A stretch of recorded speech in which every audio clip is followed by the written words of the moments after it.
नमस्कार साथियों। मैं गौर साहब के जीवन पर एक और वीडियो लेकर आपके बीच हूँ। और जैसा कि अब तक हमने अलग-अलग वीडियो में उनके जीवन के विभिन्न पहलुओं पर बात की। आज जो वीडियो लेकर मैं प्रस्तुत हुआ हूँ, मैं इसमें छोटे-छोटे 2-3 पहलू हैं जिन पर मैं बात करूँगा। पहला कि गौर साहब एक वकील के रूप में जिस प्रकार से भारत में प्रसिद्ध थे, इसके अलावा विदेशों में भी और लंदन में भी प्रिवी काउंसिल में उन्होंने प्रैक्टिस की और अ, और साथ ही साथ कई देशों का उन्होंने दौरा किया। फ्रांस का, अमेरिका का, इंग्लैंड का और इसके साथ ही साथ जापान गए, मंचूरिया मंचूरिया जो कि वर्तमान में चीन का एक हिस्सा है। अ, और जिस समय वो मंचूरिया गए थे, उस समय जापान का एक उपनिवेश की भांति था। तो इस तरीके से कई अलग देशों में वो गए और उनके कुछ अनुभव थे और जिसको वो अपने ऑटोबायोग्राफी सेवन लाइव्स में बात करते हैं और बताते हैं। बेसिकली 2 चीज़ें हैं जिसको हम लोग को समझना होगा और कि गौर साहब ऑटोबायोग्राफी जो है 1942 से 44 के बीच में उनको ख्याल आया कि ऑटोबायोग्राफी लिखनी चाहिए, तो वो ऑटोबायोग्राफी लिखने के लिए जब उन चीज़ों को याद करना शुरू किया, तो उन्होंने 1870 के आसपास जब उनका जन्म हुआ और उसके पहले कैसे सागर था, उससे वहाँ से उन्होंने वर्णन शुरू किया। और आप यदि उनके बारे में जानना चाहते हैं तो सेवन लाइव्स उपलब्ध है, हिंदी में अनुवादित है और मूल प्रति जो है वो सागर विश्वविद्यालय में बहुत खराब स्थिति में है, लेकिन मूल प्रति है उसकी अंग्रेजी में। और इसके साथ ही साथ इस विषय पर कई अन्य अन्य लोगों ने इस पे किताबें लिखी हैं, जो भी वो भी लाइब्रेरी में उपलब्ध है और मार्केट में भी उपलब्ध है। महत्वपूर्ण इसमें जो बात है वो है कि उन्होंने अपनी आत्मकथा लिखी। आत्मकथा का लिखने का हमारे यहाँ भारत में एक परंपरा रही है और अलग-अलग विद्वानों ने अलग-अलग समय में अपनी आत्मकथा लिखी है। और इसी में 20वीं शताब्दी में आप सभी बहुत अच्छे से परिचित हैं कि महात्मा गांधी ने अपनी ऑटोबायोग्राफी जिसको आत्मकथा लिखी थी, उसको माय एक्सपेरिमेंट विद ट्रुथ कहा था। जब आप एक्सपेरिमेंट विद ट्रुथ पढ़ते हैं और कुछ अनुभव करते हैं, तो आप सेवन लाइव्स पढ़ेंगे तो उसमें भी आपको कुछ हद तक ऐसा लगेगा कि गौर साहब की भी की जो चिंताएँ थी, जो पीड़ा पीड़ा थी या जिस चीज़ के लिए वो थे और ख़ास करके गांधी और गौर साहब में जो कॉमन चीज़ दिखती है, वो मोरालिटी को लेके वो बहुत ज़्यादा मुखर दिखाई देते हैं। सत्य को लेकर अपनी बात कहते हैं। इवन जब वो अपनी बात कहते हैं तो मुझे लगता है कि वो किसी भी प्रकार से अपनी किसी बात को हाइड करने की कोशिश या छिपाने की कोशिश नहीं करते। इवन जब वो अपने ऑटोबायोग्राफी में अपनी पत्नी के बारे में उनकी आलोचना करते हैं और अपने एकमात्र पुत्र के चरित्र के बारे में या उसके बारे में जब बताते हैं तो वो हिचकते नहीं हैं। ये साफ़-गोई जैसे गांधी अपने ऑटोबायोग्राफी में अपने जीवन के किसी भी पहलू को उन्होंने छिपाया नहीं। और ये कह सकते हैं कि ऑटोबायोग्राफी तक ही नहीं, इसके अलावा भी जितने भी वो समाचार पत्रों में लिखते रहे, तो अपनी बात बहुत बेबाकी से करते रहे। उसका ही कुछ मुझे लगता है कि उसी प्रकार का कुछ अंश हमें गौर साहब की जीवनी में दिखाई देता है। और गौर साहब बहुत साफ़-गोई के साथ, बहुत क्लैरिटी के साथ अपनी हर उस बात को बेबाकी से रखते हैं। और इसलिए मुझे लगता है कि सेवन लाइव्स हम सबको पढ़नी चाहिए और वो बताते हैं उसमें कई किस्सों के माध्यम से वो बताते हैं कि किस प्रकार वकालत के समय चीज़ें हुई जब वो विदेश गए और अलग-अलग देशों में गए तो उनके क्या अनुभव रहे, वहाँ से उन्होंने क्या सीखा। कुछ चीज़ों के बारे में बताते हैं जैसे जापान गए तो वहाँ देखा कि लोग अपने घरों में ताला नहीं लगाते, अपने अलमारियों में ताला नहीं लगाते। तो उन्हें बड़ा आश्चर्य हुआ कि यहाँ पे ऐसा क्यों है कि लोग यहाँ पे नहीं करते हैं। और उसमें वो लोग गहने, अपने पैसे सब कुछ रखते हैं लेकिन उसके बावजूद नहीं लगाते। तो फिर उनके वहाँ पे जो सेक्रेटरी थे, जो सचिव थे, उन्होंने बताया कि यहाँ पे लोगों में भय नहीं है कि उनकी अनुपस्थिति में कोई चुरा लेगा या इस प्रकार। तो इस प्रकार से उस मोरल लेवल की बात करते हैं, उसको लेके उनकी चिंता ये होती है कि भारत में ऐसा क्यों नहीं? भारत में इस प्रकार की क्या क्या क्यों स्थिति है कि हम निश्चिंत नहीं हो पाते? हम उस प्रकार से क्यों नहीं हो पाते? इसके अलावा एक चिंता जो कॉमन दिखाई देती है मुझे डॉक्टर गौर में और गांधी में। गांधी भी एक प्रकार से जैसे आपको ध्यान होगा कि वो पत्रकारिता करते रहे, इंडियन ओपिनियन से लेके हरिजन, यंग इंडिया, अलग अलग पत्रों में वो अपना लगातार लिखते रहे, संपादन करते रहे। और इस दौरान जब वो पत्र निकालते थे तो अ, विज्ञापन लेना मजबूरी होती है एक पत्र को चलाने के लिए। लेकिन गांधी वहां पे बहुत सावधान होते हैं कि हम ऐसे किसी विज्ञापन को ना छापें जिसके बारे में हम तसल्ली ना कर ले कि सही है कि नहीं। और बिल्कुल इस प्रकार के विज्ञापन को तो बिल्कुल भी ना छापें जिससे कि समाज में किसी प्रकार के व्यभिचार या नशा या किसी प्रकार की गलत आदतों का लोगों पे प्रभाव पड़े। और खास करके जो भ्रामक विज्ञापन है उसके खिलाफ गांधी अपने इसमें लगातार लिखते हैं और बात करते हैं। इवन अपने जो पत्र हैं, यंग इंडिया है, हिंद स्वराज है, उसमें वो लगातार उसको बात को उठाते हैं।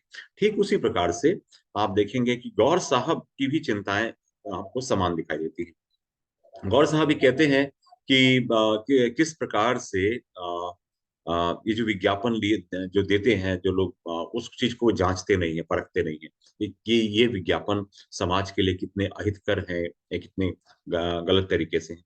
इस तरीके से हम देखते हैं कि गौर साहब की जो चिंताएं थी और वो कितने सजग थे उन चीजों को लेके कि समाज में किसी प्रकार की गलत बात ना जाए। और वो अपनी चिंताएं ऑटोबायोग्राफी के माध्यम से हम जान पाते हैं, उनको समझ पाते हैं। एक बात और कहना चाहूंगा कि गौर साहब जो कहते हैं कि भारत में जो भ्रष्टाचार है, यहाँ जो जिस चीजों को लेके है, तो उसके पीछे दो कारण मुझे दिखता है कि एक, हमारे यहाँ पे एक बड़ी समस्या पॉपुलेशन की है, दूसरा गरीबी है। और कुछ ऐसी परिस्थितियां, देखिए क्राइम किसी देश में ये मैं नहीं कह सकता कि जापान के लोग सारे लोग नैतिक हैं या सभी सभी चीज है। लेकिन नैतिकता का पैमाना, एक बड़ा कारण ये होता है कि यदि हम, हमारे यहाँ गरीबी ना हो, शिक्षा हो, तमाम वो चीजें हो, हमारा बेसिक चीजें सबके पास, वो जरूरत की चीजें मुहैया हो, तो मुझे लगता है कि अधिकांश लोग जो मानवीय पृथ्वी है, क्राइम नहीं। अधिकांश यदि आप चूंकि मेरा पूरा रिसर्च क्राइम और उस पे है और पुलिस एडमिनिस्ट्रेशन पे है, तो मैंने ये काम करते हुए मैंने पाया कि क्राइम करने के पीछे एक मोटिव होता है, कुछ परिस्थितियां होती हैं। उसमें से 90% जो क्रिमिनल्स होते हैं वो कह सकते हैं कि जानबूझ के नहीं आते हैं, उनको परिस्थितियां लेकर आती हैं। कई बार उन परिस्थितियों के कारण वो क्राइम करते हैं। और फिर बाद में चूंकि क्राइम करने के बाद जो पनिशमेंट का मूड है, जो सिस्टम है, उनको फिर वो उस सिस्टम में ढाल देता है। फिर उनको लगता है कि यही सही है। मतलब वो क्राइम करने के बाद जब उसको पनिश किया जाता है तो फिर जब निकलता है तो समाज आप उसको अडॉप्ट नहीं कर पाता। तो फिर वो फिर से दोबारा क्राइम करने के लिए, यानी कि हमारा जो पनिशमेंट का जो तरीका है, हमारा जो सिस्टम है, वो कहीं ना कहीं इसमें भी कारण बनता है। तो दो चीजें हैं, स्पष्ट हैं कि भारत में यदि मोरालिटी को लेके जो यदि हम प्रश्न खड़ा होता है कि यहाँ भ्रष्टाचार क्यों है, लोग क्राइम क्यों कर रहे हैं, तमाम चीजें हैं, तो कहीं ना कहीं इकोनॉमिक के जो डिस्पैरिटी है, जो अलगाव, जो भेद दिखाई देता है, वो बड़ा कारण है। इसी प्रकार से ये गौर साहब की चिंताएं थी, जिसको मैंने आपसे बात की कि वो जब वो फ्रांस जाते हैं, अमेरिका में जाते हैं, तो वो इन्हीं चीजों को देखते हैं कि वहां पे जैसे आपको न्यूज़पेपर पढ़ना है ना, तो रोड साइड में न्यूज़पेपर रखे हुए हैं, वहां एक मनी बॉक्स रखा हुआ है, आप वहां पैसे डाल दीजिए, अपना पेपर लेके पढ़ लेते हैं, वहां कोई आदमी नहीं, कोई देखने वाला नहीं। और ऐसे बहुत सारे काउंटर आपको मिलेंगे जहां पे आपको लेना है, आप पैसा डालिए, आप अपना लीजिए, आप चले जाइए, कोई आपको मॉनिटर नहीं कर। तो ये ईमानदारी वहां पे देखने को मिलती है। तो मुझे लगता है कि सबसे बड़ा कारण तो यह है कि आपका पेट भरा हुआ है, आपके पास रोजगार है, आप शिक्षित हैं, आपकी बेसिक सुविधाएं मिल रही हैं। तो फिर मुझे लगता है अमूमन हम क्राइम करने के लिए नहीं जाते हैं या नहीं होता है। यदि हम, हमारी सारी जरूरतें पूरी हो जाए तो फिर आदमी क्यों अनावश्यक चीजें करे। तो ये एक बड़ा कारण है। लेकिन गौर साहब इन चिंताओं को अपने उस परिस्थितियों में, उस समय में जो 30-40 के दशक में जो देखा, उन्होंने देखा था, जो महसूस किया था, उसको वो उल्लेख करते हैं। साथियों, इसके साथ ही गौर साहब के जीवन को के बारे में, उनके विविधता को लेके कई बातें हैं जिसको मैं यहाँ पे बात बताना चाहूंगा। और ये अपनी स्क्रीन के माध्यम से शेयर कर रहा हूँ, आप शायद देख पा रहे हैं। जी।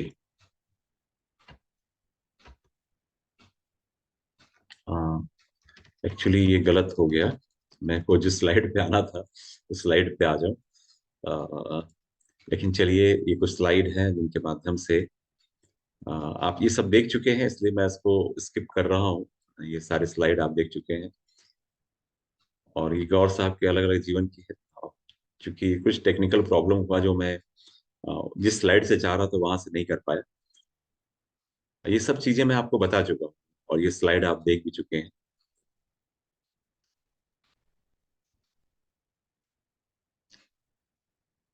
ये उनकी राइटिंग्स के बारे में मैंने बात की थी। ये सारी चीजें, उनकी लॉ की किताबों के बारे में बात की थी। ये ऑटोबायोग्राफी की बात जो मैं कर रहा था अभी, 7 लाइफ्स के बारे में। ये सारी बातें मैं कर चुका हूँ साथियों, इसलिए मैं इन स्लाइड्स को स्किप कर रहा हूँ। और ये सारी चीजें मैं आपसे चर्चा कर चुका हूँ। अ, इस पर मैं आऊंगा। ये जो स्लाइड है एज एजुकेशनिस्ट, इस पे मैं बात करूंगा। एक महत्वपूर्ण बात कही थी मैथिली शरण गुप्त ने, जिन्होंने कहा था कि सरस्वती लक्ष्मी दोनों ने दिया तुम्हें सादर जय पत्र, साक्षी है हरि सिंह तुम्हारा ज्ञान दान का अक्षय सत्र। सरस्वती और लक्ष्मी ने दोनों ने अ, हरि सिंह गौर साहब को ये आशीर्वाद दिया, और ये इसलिए वो कहते हैं कि तुम्हारा ज्ञान दान का ये अक्षय सत्र साक्षी है। यानी कि इस विश्वविद्यालय की जो स्थापना की, उस पर वो बात करते हैं मैथिली शरण को। वो मानते हैं, क्योंकि मैंने इसके पहले जो स्लाइड आपको दिखाना चाह रहा था कि गौर साहब एक बड़े शिक्षा शास्त्री थे। और जैसा आप सभी जानते हैं कि दिल्ली विश्वविद्यालय की जब स्थापना हुई, तो उस समय के तत्कालीन जो वाइस राय थे, उन्होंने गौर साहब को वाइस चांसलर के रूप में अपॉइंट किया। और वो 1921 से लेकर 1924 तक 3 बार लगातार दिल्ली विश्वविद्यालय के कुलपति रहे, और संस्थापक कुलपति के रूप में उन्होंने दिल्ली विश्वविद्यालय को आगे बढ़ाने का प्रयास किया। ये वो वही समय है साथियों, जब मैं आपको पहले की वीडियो में बताया था, 1921 से लेकर 1935 तक डॉक्टर गौर जो है सेंट्रल लेजिस्लेटिव असेंबली, केंद्रीय विधानसभा, जिसको कि आज हम लोग लोकसभा की भांति जो लोअर हाउस है, वो सदस्य रहे। 1921 से लेकर 35 तक वो इंडिपेंडेंट कैंडिडेट के रूप में रहे, विपक्ष के भी सदस्य रहे, और लगातार उन्होंने महिलाओं के अधिकारों के लिए और सोशल रिफॉर्म के लिए बहुत सारे बिल लेकर आए और काम किया। और इसी समय जो वाइस रॉय थे, उन्होंने उनके ओरेटर स्किल को देखा, और शायद इसी कारण से, और उस समय उनकी, क्योंकि एक वकील के रूप में, एक प्रसिद्ध लॉयर के रूप में, एक राइटर के रूप में वो अपनी पहचान बना चुके थे, तो वाइस रॉय ने उनको नॉमिनेट किया वाइस चांसलर के रूप में। और उसके बाद उनको 2 बार मौका मिला नागपुर विश्वविद्यालय के, दो 1928 में और 1936 में वो कुलपति बने। और ये कहीं ना कहीं ये भूमिका थी आगे हमारे विश्वविद्यालय की स्थापना की, कि 2 बार वो अलग अलग जो भारत के बड़े विश्वविद्यालय हैं, दिल्ली विश्वविद्यालय और बाद में नागपुर विश्वविद्यालय के कुलपति रहे। तो कहीं ना कहीं उनके दिमाग में ये बात तो थी कि मुझे अपने क्षेत्र में एक विश्वविद्यालय की स्थापना करनी है। और इसी बात को मैथिली शरण गुप्त कहते हैं। मैथिली शरण गुप्त कहते हैं। और इसके बाद उस समय के तत्कालीन राष्ट्रपति डॉक्टर राजेंद्र प्रसाद उनके बारे में बाद में कहते हैं कि डॉक्टर गौर केवल अग्रणी विधिवेत्ता ही नहीं थे, बल्कि अथक समाज सुधारक, प्रबुद्ध शिक्षा शास्त्री भी थे। उनके व्यक्तित्व के इस आखिरी गुण का व्यापक रूप से पता लगा जब उन्होंने अपनी जीवन भर की कमाई का एक बड़ा हिस्सा सागर विश्वविद्यालय की स्थापना के लिए दान कर दिया। मुझे लगता है कि डॉक्टर गौर का यह महादान उन विद्यार्थियों और शिक्षकों के लिए जो इससे लाभान्वित हो रहे हैं, प्रेरणा का अजस्र स्रोत बना रहे। भारत के पहले राष्ट्रपति थे और संविधान सभा के अध्यक्ष थे डॉक्टर राजेंद्र प्रसाद। ये जब बात कह रहे थे, तो आपको मैं बताना चाहूंगा साथियों कि गौर साहब जब जीवन के अपने अंतिम दशक में सागर लौटे, और सागर लौटने के बाद जो आत्मकथा लिखी, और उस समय कहीं ना कहीं उनके दिमाग में था कि उस सागर में जहाँ वो इतना पिछड़ा हुआ है, बुंदेलखंड का बहुत पिछड़ा इलाका, जहाँ पे रोड कनेक्टिविटी नहीं है, मतलब तमाम तरीके से कह सकते हैं कि पिछड़ा इलाका था। आज भी सागर को कह सकते हैं इंडस्ट्रीज के मामलों में बहुत पिछड़ा हुआ है। ये बात सही है कि अ, जो प्राकृतिक छटा है, जो हरियाली है, जो ग्रीनरी है, वो अद्भुत है। लेकिन इसके साथ कुछ समस्याएं भी। एक तो रोड कनेक्टिविटी नहीं है, इंडस्ट्रीज नहीं है, और तीसरी बात जो सबसे खटकती है वो ये है कि आजादी के 75 साल के पश्चात भी यहाँ पे पानी पानी की समस्या, बुंदेलखंड क्षेत्र में पानी की बड़ी समस्या है। लेकिन उस समय जब हम 1946 की बात करें, 1945 की बात करें, तो उस समय गौर साहब जब विश्वविद्यालय की स्थापना की बात सोच रहे थे, उनके दिमाग में ये बात थी कि एक ऐसी जगह पे जहाँ पे उनको मैट्रिकुलेशन के लिए जबलपुर जाना पड़ा, बाद में नागपुर जाना पड़ा। ऐसी जगह पे क्यों ना हायर एजुकेशन का एक ऐसा हब बनाया जाए, एक ऐसा केंद्र बनाया जाए। और ये प्रेरणा शायद उनको जब दिल्ली विश्वविद्यालय के कुलपति बने, तो उनको एक अनुभव एक कुलपति के रूप में उन्होंने जाना कि कैसे क्या होगा, और वो पूरी प्रयास के साथ लग गए विश्वविद्यालय की स्थापना में।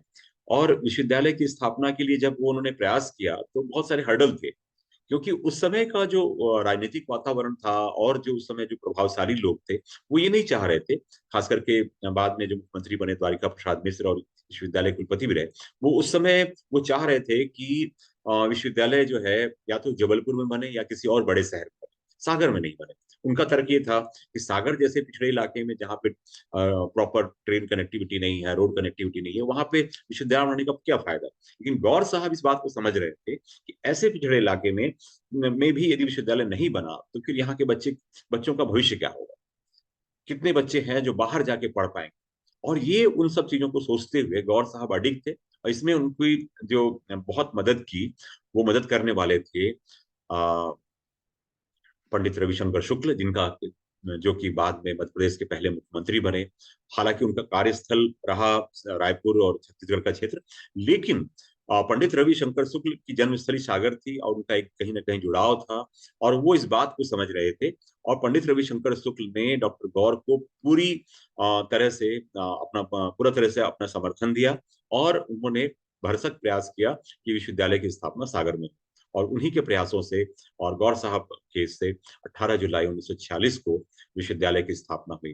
विश्वविद्यालय की जो स्थापना हुई, वो कह सकते हैं कि जो जब पहली बार विश्वविद्यालय बना, तो उस समय जो सागर का जो मकरोनिया जो क्षेत्र है, वहाँ पे जो कैंट एरिया है, जो वहाँ पे कैंटोनमेंट जोन के क्षेत्र में, वहाँ पे उनके बैरक्स में पहले क्लासेस स्टार्ट हुई। बाद में गौर साहब ने ये जो जहाँ पे वर्तमान में विश्वविद्यालय है, ये 1300 एकड़ जमीन एक प्रकार से उसको देखा, और उन्होंने लगभग 2 करोड़ रुपए अपनी आय का अधिकतम हिस्सा, आप कल्पना कर सकते हैं कि आजादी के पहले 2 करोड़ रुपए, जिस समय के डॉलर एक डॉलर बराबर 1 रुपया होता था, उसमें रुपए की क्या कीमत थी, उस जमाने में उन्होंने 2 करोड़ रुपए दान दिया विश्वविद्यालय की स्थापना के लिए। और अ, ऐसे ही विद्वान डॉक्टर गौर के लिए, जैसे मैंने अभी राजेंद्र प्रसाद की बात बोली, और राधा कृष्णन भी बात करते हैं।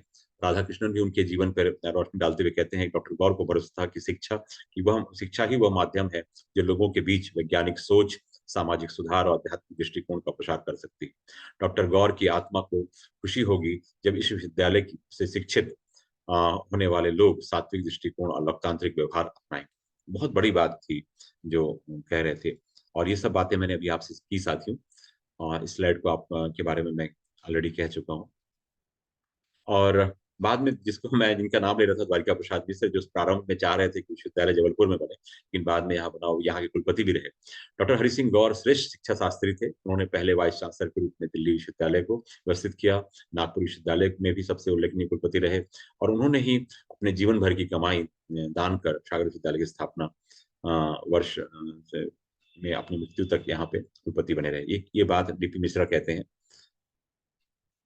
और गौर साहब का ये कुछ चित्र हैं उनके बारे में, जो उनकी चारों पुत्रियां थी। हालांकि गौर साहब अपनी आत्मकथा में बताते हैं कि उनके 10 बच्चे थे जिनमें से 5 जीवित नहीं रहे, और 5 में से 4 बेटियां थीं और एक बेटा था। बेटे के बारे में उनका कहना था कि वो कम एज में ही उसकी आदतें बिगड़ चुकी थी, इसलिए उस पे बहुत, और बाद में उसकी मृत्यु भी हो गई। और ये विश्वविद्यालय की स्थापना के बाद जो केमिकल कॉलेजियम बना, इस तरीके से ये भारत सरकार ने 1976 में उनके मेमोरी में डाक टिकट जारी की थी। एक और चित्र है जो गौर साहब का है। ये गौर समाधि है जो आप लोग जानते हैं।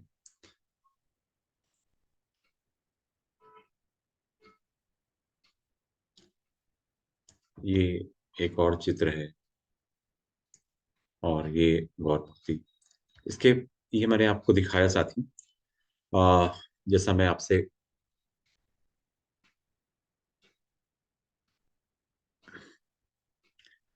तो आज मैंने बात की है उसमें कई पहलुओं पर मैंने आपसे बात की, और एक और ग्लिम्स है जिसको मैं दिखाना चाहता हूँ आपको, जिसमें आप देख पाएंगे।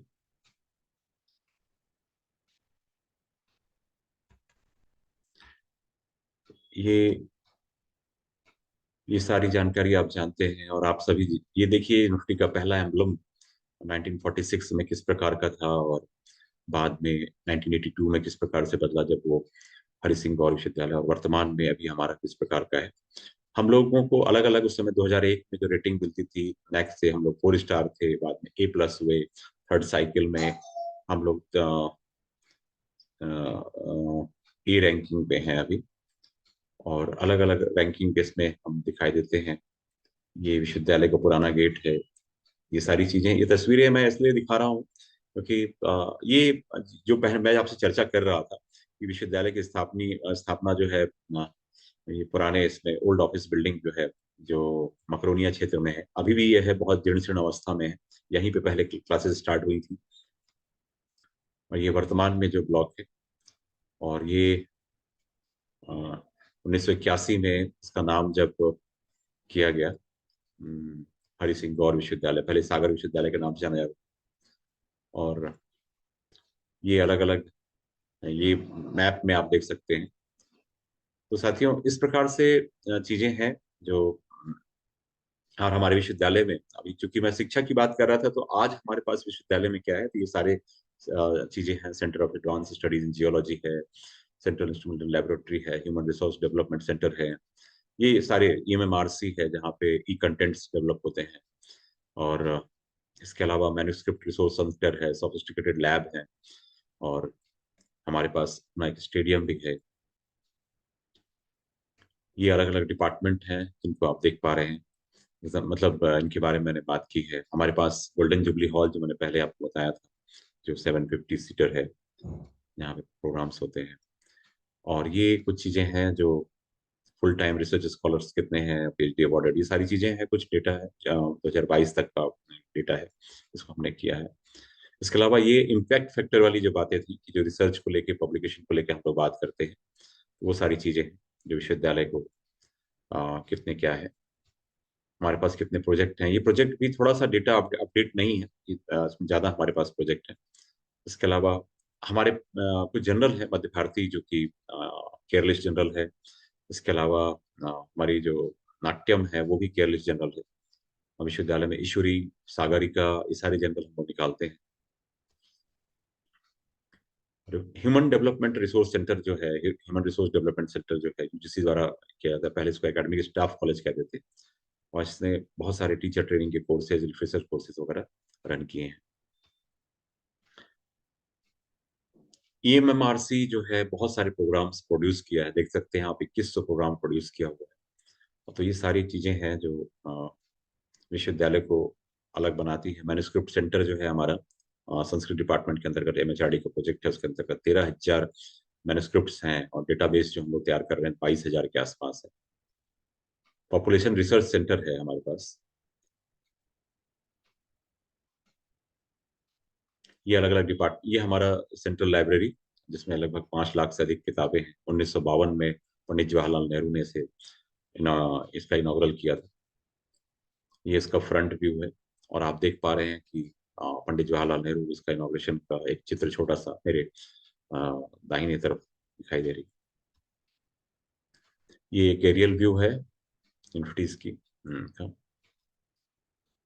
और ये अलग अलग डिपार्टमेंट है साथियों, ये सब आपको पता है, इस पर मैं ज्यादा बात नहीं करूंगा।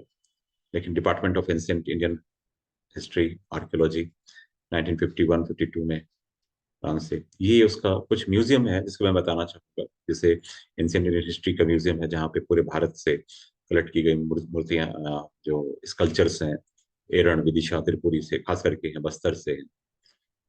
ये इसका अंदर का एक व्यू है म्यूजियम। हमारे यहाँ पे अलग अलग म्यूजियम्स हैं, इसमें एंथ्रोपोलॉजी के, हिस्ट्री के, अप्लाइड जियोलॉजी के। जैसा कि ये एंथ्रोपोलॉजी का म्यूजियम,